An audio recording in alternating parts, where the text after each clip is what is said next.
Film dimulai memperlihatkan di kota Sydney, negara Australia. Setelah itu, kita dialihkan kepada aktivitas dari seorang anak perempuan, dan dari seorang anak laki-laki. Dengan memiliki orang tua yang sama, bisa dibilang mereka berdua ini terlahir di keluarga yang sangat berkecukupan. Sampai-sampai gak peduli hari itu hari libur atau bukan, kakak beradik ini sengaja diajak oleh ayah mereka, untuk piknik di pedalaman negara Australia. Walaupun kegiatan ini hanya dilakukan oleh mereka berdua dan si ayah, tanpa kehadiran seorang ibu yang sudah menikah dengan pria lain. Singkat waktu, mereka pun udah tiba di lokasi piknik, dan terlihat jelas kalau kawasan ini benar-benar terpencil. Tanpa adanya pemukiman penduduk, serta aktivitas layaknya perkotaan, perempuan yang bernama Jenny, santai-santai aja untuk menyiapkan beberapa hidangan.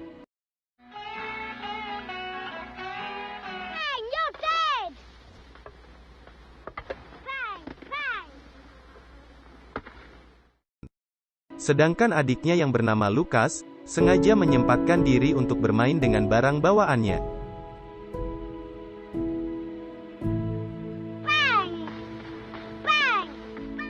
Namun tiba-tiba aja, terdengarlah suara tembakan yang mengarah ke Lucas. Dan ternyata, tembakan itu berasal dari ayahnya sendiri. Dari sini, Lucas mengira kalau ayahnya sedang mengajak dirinya untuk bermain tembak-tembakan. Padahal ayahnya itu berniat untuk membunuh Jenny dan Lucas tanpa diketahui apa alasannya. Gak hanya sampai di situ aja, dia juga mengeluarkan satu dirigen bensin dari mobilnya, yang dimana mobil tersebut malah sengaja ia bakar pada saat itu juga. Semua itu dilakukan, untuk menandakan kematiannya, setelah ia menembak kepalanya sendiri. Melihat apa yang terjadi di depan matanya, Jenny pun gak mau tinggal diam, dan ia langsung membawa lagi seluruh hidangan yang sempat disiapkan. Karena ia tahu betul kejadian ini, benar-benar di luar kendali serta di luar dugaannya. Bahkan ia sengaja untuk tidak memberitahu Lucas, tentang apa yang terjadi dengan ayah mereka, melainkan Lucas hanya diberitahu, kalau piknik ini akan dilalui oleh mereka berdua aja. Alhasil, langkah demi langkah mereka lalui secara bersama-sama tanpa memiliki arah tujuan. Sialnya lagi, persediaan makanan dan minuman, sudah pasti gak akan cukup untuk menopang tenaga mereka. Untuk tidur aja, mereka cuma bisa tidur dengan beralaskan bebatuan, yang tentu aja dinginnya menusuk sampai ke tulang.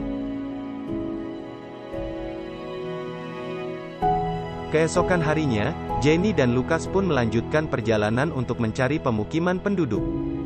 Baik itu bebatuan, ataupun jalanan terjal, Jenny terus menuntun adiknya yang sejauh ini udah mulai kelelahan.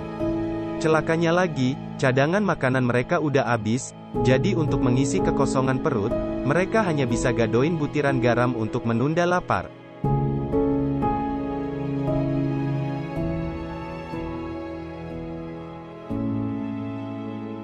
Karena kelelahan, kedua kaki Lucas udah gak sanggup lagi untuk menopang seluruh tubuhnya. Yang dimana hal itu langsung disadari oleh Jenny sendiri, sampai-sampai Lucas pun harus digendong oleh kakaknya. Terlebih lagi situasi semakin memburuk, ketika udah gak ada lagi sumber air dan sumber makanan yang bisa mereka tempati. Sampai pada akhirnya, terlihatlah satu-satunya pohon yang berada di tengah-tengah padang pasir ini. Bahkan pohon itu bukan pohon biasa, melainkan pohon tersebut bisa menghasilkan beberapa buah, yang dapat dimakan oleh mereka. Tepat di bawahnya, juga terdapat sebuah oasis atau sumber air, walaupun airnya sendiri, bisa dibilang gak begitu melimpah. Tapi ya tetap aja, dengan keberadaan pohon inilah, Jenny beserta adiknya bisa merasakan lagi apa itu arti piknik yang sesungguhnya. Lebih tepatnya, kolam air itu, bisa mereka gunakan untuk dipakai minum maupun mandi. Sedangkan untuk menjemur pakaian, tentu aja mereka bisa memanfaatkan batang dari pohon tersebut.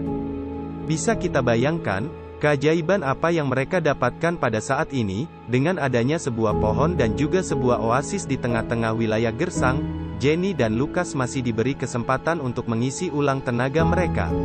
Gak terasa hari demi hari udah mereka lalui, yang dimana keberadaan pohon dan kolam tersebut tentu aja sangat berbeda.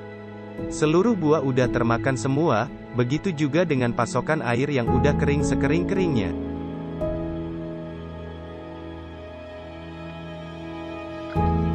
Sambil berharap, kolam itu bisa mengeluarkan air lagi, Lukas bersama kakaknya, sengaja untuk beristirahat demi menghemat tenaga. Namun tetap aja, gak ada setetes air pun yang bisa mereka minum pada saat itu. Beruntung dari kejauhan, Lukas mulai melihat keberadaan seseorang yang sepertinya sangat bersemangat. Setelah diamati secara seksama, ternyata orang itu merupakan salah satu anggota dari suku asli Aborigin. Seperti yang kita tahu, suku Aborigin adalah suku asli dari benua Australia. Dan dengan segala keterbatasan, baik itu dari segi bahasa, maupun pemahaman, Jenny serta Lukas terus berusaha untuk meminta air pada pria itu.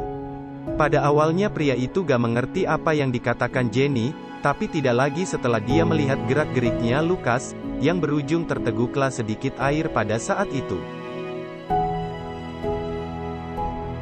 Alhasil dengan segala keahlian yang dimiliki pria itu dalam bertahan hidup, Jenny pun langsung mengajak adiknya untuk ikut serta dengan pria tersebut.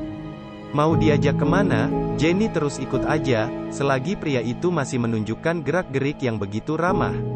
Seolah-olah mereka berdua sedang liburan, serta didampingi oleh seorang tour guide, yang bahkan untuk makan pun, mereka gak perlu lagi repot-repot, karena sumber makanannya berasal dari hasil buruan pria tersebut.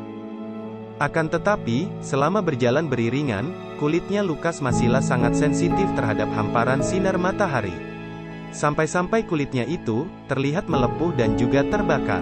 Namun mau gimana lagi, gak ada jalan lain, selain meneruskan perjalanan yang sangat jauh, sembari dituntun oleh pria itu. Belum diketahui pasti, pria itu akan menuntun mereka kemana, yang jelas ia seperti menyadari sesuatu. Apa boleh buat, tidak banyak yang bisa dilakukan oleh Jenny beserta Lukas, yang dimana mereka harus terus beradaptasi dengan pola hidup dari pria tersebut. Baik berburu, menikmati alam, dan juga menyantap makanan secara bersama-sama. Lalu tibalah di suatu momen, yang dimana Jenny secara gak sengaja, melihat sebuah komplek peternakan. Namun setelah didekati secara seksama, ternyata peternakan itu udah gak berfungsi. Jelas tempat ini masih bisa digunakan mereka, untuk tinggal selama beberapa waktu. Kemudian, Lukas yang sedang berkeliling bersama pria itu, gak sengaja menemukan sebuah jalan raya. Dari sinilah, terkuak sudah, bahwa keberadaan mereka udah sangat-sangat dekat dengan arah pulang. Tapi entah bagaimana, pria itu justru gak memberitahu hal tersebut kepada Jenny, yang bahkan ia gak berbicara sedikit pun kata, melainkan ia malah mengubah tampilannya. Anehnya lagi dengan penampilan seperti itu, Jenny mulai dibikin panik atas tindakan absurd yang udah ditunjukkan tepat di hadapannya. Belum diketahui pasti, apa maksudnya, namun Jenny berusaha untuk menghindar sebisa mungkin. Sedangkan pria itu masih aja menari-nari tanpa berhenti sama sekali. Kalau dicari tahu lebih dalam, sepertinya pria itu bermaksud untuk memikat hatinya Jenny dengan caranya sendiri. Namun apa daya, Jenny gak meladeni tariannya tersebut, dan berujung pria itu langsung bersedih pada saat itu juga. Di saat hari telah berganti, Lukas berkata, kalau pria itu gak lagi terlihat di sekitar tempat ini, yang sepertinya dia telah pergi terlebih dahulu, dan menganggap bahwa tugasnya untuk mendampingi udah selesai. Namun faktanya pria itu tidaklah benar-benar pergi, melainkan tubuhnya udah tergantung di dahan pohon. Dengan kata lain, setelah cintanya ditolak, ia pun menjadi stres sendiri, serta merasa kalau perbuatan baiknya benar-benar gak berarti sama sekali. Melihat hal tersebut, udah jelas, Jenny gak mau lagi ambil pusing, dikarenakan ia sendiri gak mengetahui apa maksud dari tarian tersebut. Dan yang terpenting, ia dan adiknya udah bisa menyusuri jalan raya yang selama ini mereka cari. Bahkan setelah menyusuri jalan tersebut selama berjam-jam, mereka pun berhasil menemukan sebuah pemukiman di bawah sana. Yang setelah dicari tahu, ternyata tempat itu adalah sebuah wisma dari para pekerja tambang. Untung aja di tempat itulah mereka berhasil menemukan keberadaan dari salah satu pengurus. Meskipun sebenarnya keberadaan Jenny bersama Lukas, tidaklah disambut dengan baik oleh pria tersebut. Akan tetapi setelah dirayu-rayu lebih lanjut, pengurus itu pun langsung menyuruh mereka untuk menunggu, sambil menanti kedatangan seorang bos, alias atasannya.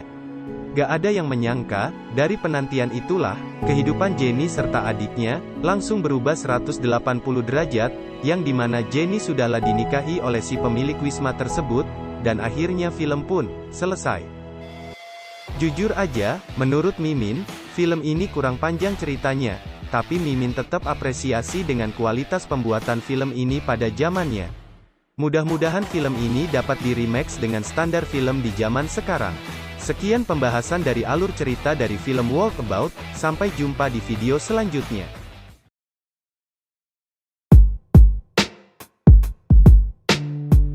Silahkan like, komen, dan subscribe, kalau kalian suka dengan video ini.